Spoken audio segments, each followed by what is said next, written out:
Buenos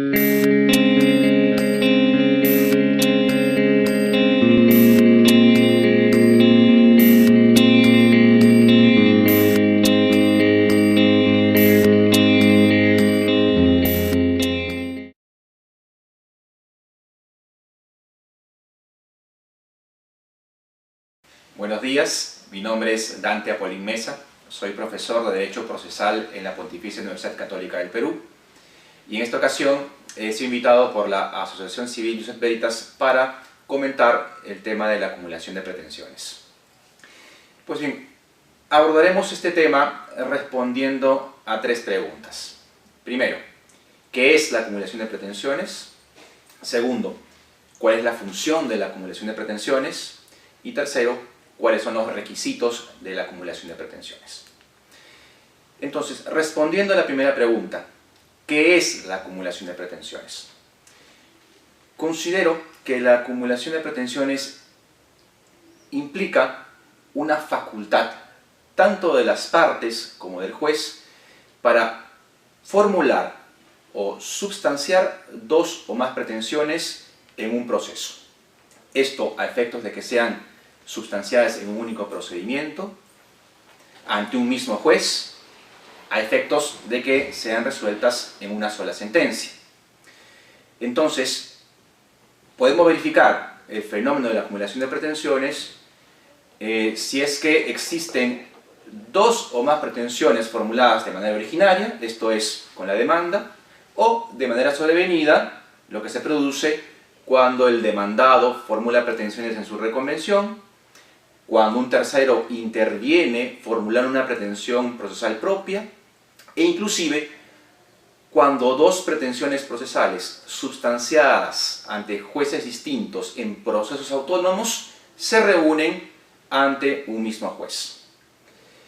Pero lo importante de todo esto es comprender para qué sirve la acumulación de pretensiones, cuál es su función.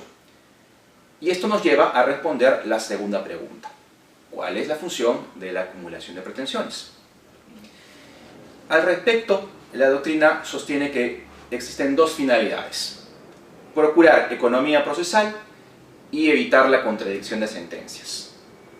Por supuesto, cuando existen dos funciones de una misma institución jurídica que pueden entrar en contradicción, resulta necesario determinar cuál es la función primordial. Considero que la función primordial o principal de la acumulación de pretensiones es evitar la contradicción de sentencias.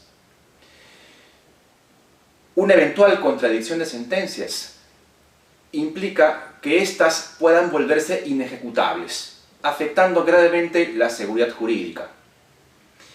De ahí que, ante una eventual contradicción entre la función de evitar la contradicción de sentencias y lograr la economía procesal, evidentemente triunfará la función de evitar la contradicción de sentencias. Esto tiene grandes implicancias en cuanto a los requisitos de la acumulación de pretensiones. Esto nos lleva a responder la tercera pregunta. ¿Cuáles son los requisitos de la acumulación?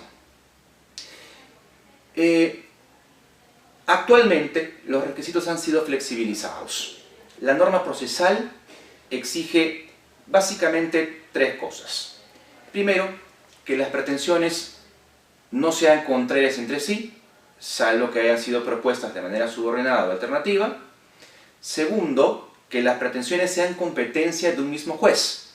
No obstante ello, si las pretensiones son competencia de jueces distintos por razón del grado, las pretensiones deben acumularse ante el juez jerárquicamente superior. De otro lado, se exige que las pretensiones sean tramitables en una misma vía procedimental. No obstante ello, si las pretensiones tienen vías procedimentales distintas, las pretensiones deben acumularse en la vía más larga considerada para alguna de las pretensiones procesales acumuladas. Pero además debe exigirse conexidad entre las pretensiones. Si bien es cierto, la norma procesal no exige de manera expresa conexidad entre las pretensiones, esto se deduce lógicamente de la propia función que cumple la acumulación. Si hemos concluido que la acumulación de pretensiones tiene por finalidad principal o primordial evitar la contradicción de sentencias, debemos preguntarnos cuándo dos sentencias pueden resultar ser contradictorias. La única respuesta es que dos sentencias pueden ser contradictorias si resuelven pretensiones conexas.